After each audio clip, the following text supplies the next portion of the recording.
Hi నమస్కారం అండి YouTube మిత్రులకు. ప్రస్తుతం ఆంధ్రప్రదేశ్లో ట్రెండింగ్ ఉండే సబ్జెక్ట్ ఏదైనా ఉందంటే విశాఖపట్నంలోని జగన్మోహన్ రెడ్డి అత్యాధునికంగా నిర్మించబడిన భవనాలలో లెట్రిన్స్, బాత్రూమ్స్. అంటే ఇదే మా ఆంధ్రప్రదేశ్లో ఇప్పుడు 2 రోజుల నుంచి మా మెయిన్ మీడియాలో మెయిన్ ఛానల్స్లో వాళ్ళు ప్రచురితం చేస్తున్న మెయిన్ న్యూస్ ఏంటంటే ఇదే. జగన్మోహన్ రెడ్డి అత్యంత విలాసంగా పెద్ద టబ్బు స్నానం చేసుకోవడానికి కట్టుకున్నాడు, పెద్ద లెట్రిన్ కట్టుకున్నాడు, బాత్రూంలో ఒక ఫ్యాన్ బిగించుకున్నాడు, ఇంత పెద్ద ఒక 2 సెంట్లలో బాత్రూమ్ ఉంది. ఇవి మాకు ప్రజలకు ఒక మెయిన్ మీడియాలు తెలియజేస్తున్నాయి. నేను ఈ మీడియా సంస్థలకు సూటిగా అడుగుతున్నా, ఎప్పుడైనా కానీ మన ముఖ్యమంత్రి చంద్రబాబు నాయుడు గారి బాత్రూమ్ మీరు చూపించారా ప్రజలకు? పవన్ కళ్యాణ్ గారి బాత్రూమ్ చూపించారా? మన ప్రధానమంత్రి మోడీ గారి బాత్రూమ్ చూపించారా? ఏ ముఖ్య నాయకుడైనా ఎవరైనా మెయిన్ నాయకులు ఎవరిదన్నా బాత్రూమ్ చూపించారా? లేకపోతే సినీ ప్రముఖులు ఎవరైనా ఉంటే వాళ్ళ బాత్రూమ్లు ఏమన్నా చూపించారా? చిరంజీవి కానీ, మహేష్ బాబు గారు కానీ, ఇట్లా మెయిన్ అల్లు అర్జున్ కానీ, ఇట్లా మెయిన్ నాయకులు ఎవరిదన్నా కానీ మీరు ప్రముఖ హీరోలే కానీ బాత్రూమ్లు చూపించారా? చూపించలేదు. మీరు ప్రజలకు నిజాలు, ఏదన్నా ఉపయోగపడే న్యూస్లు ఇటువంటివి చెప్తే అర్థం ఉంటుంది. కానీ రిషికొండపై భవనాలు అత్యాధునికంగా నిర్మించినారు, అందులో బాత్రూమ్లు చాలా విలాసవంతంగా ఉన్నాయి, ఇటువంటివి ప్రచురితం చేస్తే ప్రజలు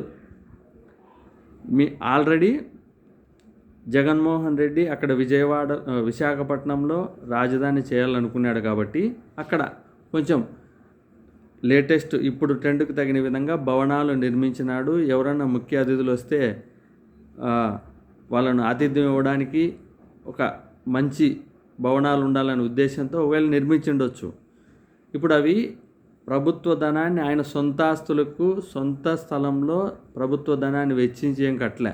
ఇప్పుడు దాన్ని యూజ్ చేయాల్సింది ఎవరు? ఇప్పుడుండే ప్రభుత్వం ఎవరు అధికారంలోకి వచ్చింటే వాళ్ళు ఆ బిల్డింగ్ని యూజ్ చేసుకోవచ్చు, మీకే అప్పచెప్పినారు. ఇది మీరు తెలుగుదేశం మంత్రులు కానీ, తెలుగుదేశం నాయకులు కానీ, ఆ మెయిన్ మీడియా ప్రతినిధులు కానీ అందరూ అక్కడికి పోయి ఇక్కడ బాత్రూమ్ ఇంత పెద్దగా ఉంది, బాత్రూమ్ లోపలికి ఉంది, బాత్రూమ్ వెడల్పు ఉంది, డైమెన్షన్స్ కూడా టేప్ తీసుకొని పోయి కొలిచి ప్రజలకు తెలియజేయండి. ప్రజలకు ఏదన్నా ఉపయోగపడే కార్యక్రమాలు కానీ, ప్రజలకు ఏవైతే మనం మేనిఫెస్టోలో చెప్పినామో అవి మనం అమలు చేయాలా, దాని గురించి ఆలోచన చేస్తే అర్థం ఉంటుంది. కానీ ఈ భవనాలను అక్కడ రాజధాని కట్టాలనుకున్నాడు కాబట్టి ఆ విధంగా తీర్చిదిద్దిండొచ్చు. ఇప్పుడు మన జీవితంలో ఎప్పటి నుంచో మనం ఒకవేళ ఇండ్లు మనం కట్టుకోవాలనుకున్నా కానీ ఇప్పుడు ట్రెండ్కి తగిన విధంగా మనం ఇల్లు కట్టుకుంటాం. కానీ మన తాతలు ముత్తాతలు కట్టిన కాలంలో ఇండ్లు ఎట్లున్నాయి ఆ విధంగా ట్రెండ్ మాదిరి ఇప్పుడు కడుతున్నారా? ఏ సగటు మానవుడు ఎవరైనా కానీ ఇప్పుడుండే ట్రెండ్కి తగినట్టు కట్టుకుంటున్నారా? ఎవరు వాళ్ళ ట్రెండ్కి తగినట్టు వాళ్ళు కడతారు. ఇప్పుడు మనం విశాఖను ఆర్థిక రాజధాని చేయాలనుకున్నాడు కాబట్టి, క్యాపిటల్ సిటీ చేయాలనుకున్నాడు కాబట్టి ప్రపంచానికి ఒక హబ్బుగా విశాఖను చూపిద్దామనే ఉద్దేశంతో ఆ భవనాలు నిర్మించుండొచ్చు. ఇప్పుడు ఆ భవనాలు ఇప్పుడుండే ప్రభుత్వం అది జగన్మోహన్ రెడ్డి గారు ఏం తీసుకోరు, ఇప్పుడుండే ప్రభుత్వానికి టీడీపీకి హ్యాండ్ ఓవర్ చేసినారు కదా. అది వాళ్ళ ఇష్టం వచ్చిన వాళ్ళకు ఏ విధంగా అయినా కానీ ఆతిథ్యానికి కానీ ఏ విధంగా వాడుకోవచ్చు. అంతేగాని దీని గురించి కూడా ఒక రాజకీయం చేసి ప్రజలను తప్పుదోవ పట్టేయాలని చెప్పి ఒక పందాలో మీరు న్యూస్ ఛానళ్ళు కూడా ఆయన అధికారంలో ఉన్నప్పుడు జగన్మోహన్ రెడ్డి గారి గురించి ఆయన అధికారం మారిన తర్వాత ఒక బాధ్యత తీసుకున్నారు. అంటే వాళ్ళ మీడియా కంటే మేమే మీకు ఎక్కువ, మమ్మల్ని ఒక కంట చూడండి అనే విధంగా బాధ్యత తీసుకొని కొన్ని ప్రముఖ ఛానల్స్ పొద్దున్న లేచినప్పటి నుంచి దీని గురించి ప్రచురితం చేస్తున్నాయి. అంటే ఇక్కడ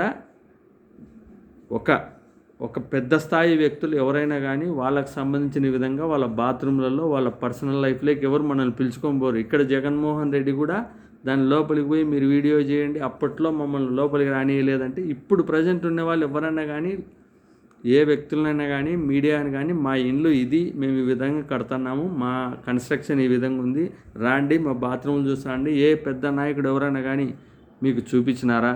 మీరు లైవ్లు చూపించినారా? మరి ప్రభుత్వ భవనాలు అందంగా కడితే మీరు సంతోషపడాల్సింది పోనిచ్చి ఇంత మంచి ఇన్ఫ్రాస్ట్రక్చర్ తీసుకొని వచ్చినారు, బాగుంది, మనకు అభివృద్ధి జరిగింది అనేది అటువంటి చూపించాల్సింది పోనిచ్చి విలాసవంతంగా ఉంది, మనం ఇంత అభివృద్ధిగా మనం కట్టుకోకూడదు, ఎప్పుడో 90s మాదిరే కట్టుకోవాలా అనే పందాలో మీరు మీడియాలో ప్రచురణ చేస్తుంటే జనాలు మిమ్మల్ని చూసి నవ్వాలో ఏడవాలో అర్థం కాని పరిస్థితిలో ఉన్నారు. ఇప్పుడు అక్కడ జరిగిన నిర్మాణాలు ప్రభుత్వం ఏ పనికైనా వాళ్ళు వాడుకోవచ్చు. అది రేపు ప్రధానమంత్రి మోడీ గారు వచ్చినప్పుడు దానిని చూపించడానికైనా వాడుకోవచ్చు, ఆయనకు ఆతిథ్యం ఇవ్వడానికైనా వాడుకోవచ్చు, దేనికైనా వాడచ్చు. కానీ దానిని కూడా రాజకీయాలు చేసి మీరు టెలికాస్ట్ చేస్తుంటే ప్రజలు మిమ్మల్ని ఏ విధంగా విశ్వసిస్తారో ఒక్కసారి మీరు ఆలోచన చేయండి. ఇప్పుడు మీరు చేస్తే అభివృద్ధి, ఎదుటోడు చేస్తే విధ్వంసం. దీంట్లో ఒకసారి బాగా ఆలోచన చేసి మీరే ప్రజలకు ఏ మార్గంలో తీసుకొని పోతున్నారో, స్వచ్ఛమైన వార్తలు రాస్తున్నారో, స్వచ్ఛమైన వార్తలు ప్రచురితం చేస్తున్నారో ఒక్కసారి ఆ మెయిన్ ఛానల్స్ ఆలోచన చేసుకుంటే మంచిది అని ప్రజల విన్నపం.